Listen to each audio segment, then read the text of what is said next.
Bismillahirrahmanirrahim. Assalamualaikum warahmatullahi wabarakatuh. Materi kita berikutnya yang ke-10 adalah tentang badan arbitrase. Dalam menyelesaikan beberapa kasus bisnis yang biasa kita dengar dan kita sudah bisa memberikan gambaran, jadi pada sengketa bisnis ini ada beberapa lembaga yang bisa digunakan untuk dilakukan upaya-upaya hukum, penyelesaian hukum. Yang pertama, mungkin sebelum diselesaikan di ranahnya pengadilan, di ranahnya pengadilan agama, di ranahnya badan arbitrase, tentunya harus terlebih dahulu adanya semacam negosiasi atau musyawarah. Yang dimaksud dengan penyelesaian sengketa yang dilakukan itu adalah sengketa yang dilakukan pastinya tidak sesuai dengan akad-akad yang sudah diperjanjikan oleh kedua belah pihak. Nah, ini membutuhkan mediasi. Artinya membutuhkan wasit. Nah, perwasitan di situ adalah yang namanya badan arbitrase.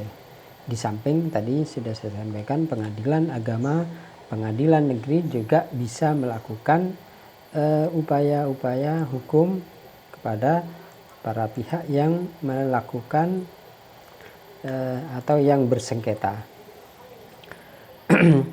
Kesepakatan yang dilakukan oleh para pihak, artinya pihak yang melakukan perjanjian itu adalah keputusan yang mengikat, dan itu bisa dijadikan sebagai undang-undang bagi mereka yang membuatnya.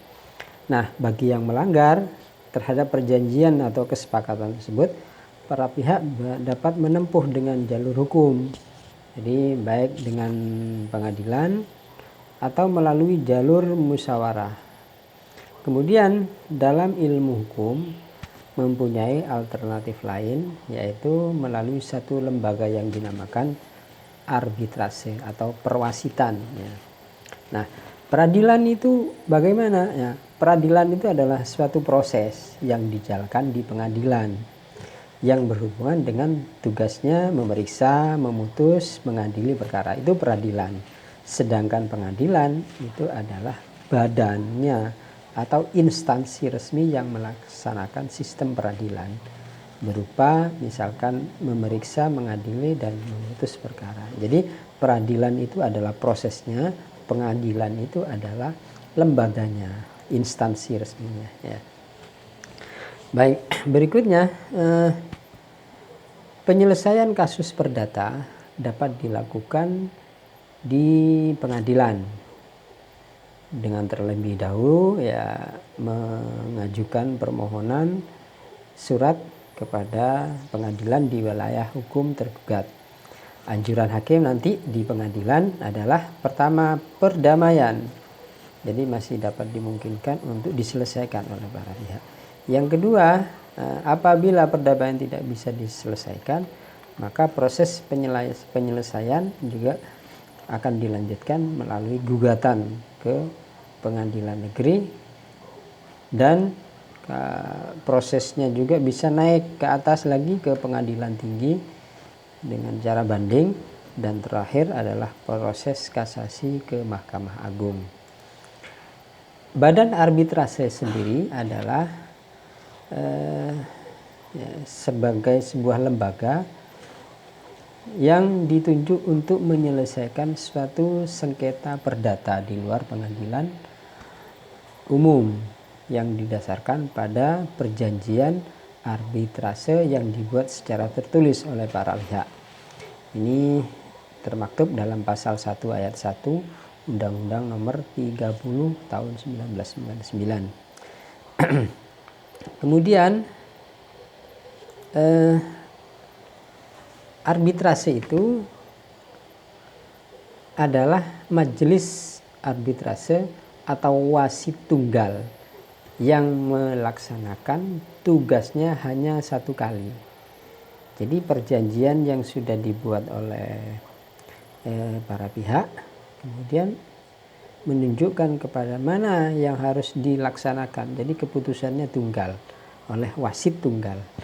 Kemudian ada arbitrase permanen body, jadi suatu badan arbitrase yang mempunyai peraturan dan prosedur dan tata cara pemeriksaan sengketa. Kemudian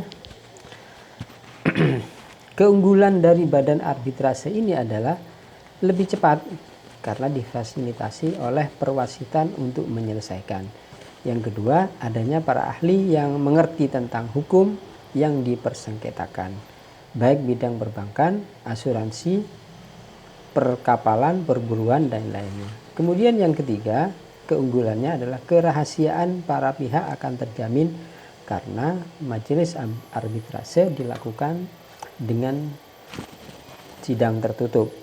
Jadi rahasia para pihak yang bersengketa tidak akan dipublikasikan, tidak seperti pada pengadilan negeri, pengadilan agama, atau pengadilan yang lain. Ya, jadi seperti itu. Mungkin itu saja yang perlu disampaikan untuk badan arbitrase ini. Terima kasih.